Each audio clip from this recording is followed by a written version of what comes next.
راستہ کبھی منزل نہیں ہوتا، مگر راستے کے بغیر منزل بھی نہیں ملتی۔ راستہ وسیلہ ہے۔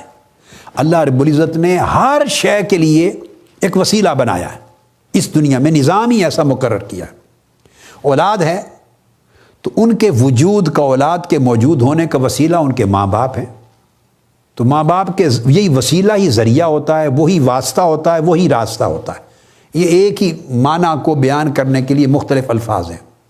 آپ اگر یہاں آپ بیٹھے ہیں، میری گفتگو سن رہے ہیں، تو اب اپنے گھر جانا چاہیں گے تو صاف ظاہر ہے یہیں سے ہوا میں اڑ کے گھر کو نہیں پہنچ جائیں گے نا۔ آپ اپنے بیڈ روم میں اچانک کھڑے ہوں، ایسا تو نہیں ہوگا۔ اب یہاں سے نکلیں گے، کسی راستے پر جائیں گے اور راستہ ہی آپ کو اپنے گھر تک پہنچائے گا۔ تو راستے کے بغیر کبھی منزل نہیں ملتی۔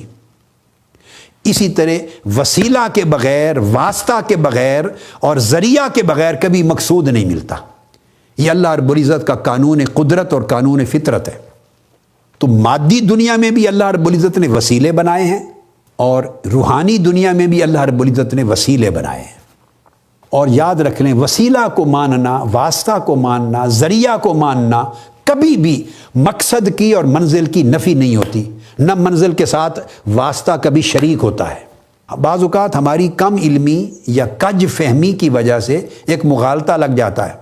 ہم سمجھتے ہیں کہ معاذ اللہ اگر کسی کو، بزرگوں کو، اولیاء کو، صلحاء کو، انبیاء کو، نیک اعمال کو، نیک مقامات کو، نیک ہستیوں کو، کسی کو اگر وسیلہ مان لیا تو ہم سمجھتے ہیں شاید اللہ کو ایک ماننے یا اس کی توحید میں، اس کی الوہیت میں شریک ہو جائے گا۔ یاد رکھ لیں، وسیلہ کبھی مقصود میں شریک نہیں ہوتا۔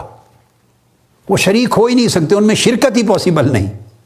چونکہ وسیلہ ایک راستہ ہے، تو راستہ نے جہاں پر ختم ہونا ہے اس جگہ کا نام منزل ہے۔ تو منزل راستے میں نہیں ہے اور راستہ منزل میں نہیں ہے۔ راستے کی ایک اپنی ابتدا اور انتہا ہے، اور جب اس کی انتہا ہوتی ہے تو وہی جگہ منزل کی، آپ کی مقصود کی، جہاں آپ نے پہنچنا ہے۔ تو یہ کبھی شرکت نہیں ہوتی ان کی۔ تو اولاد کا وسیلہ والدین ہیں، پھر والدین پھر کبھی اولاد تھے، ان کا وسیلہ ان کے والدین، تو اس طرح ایک سلسلہ چلتا ہے۔ یہ ایک سلسلہ ہے۔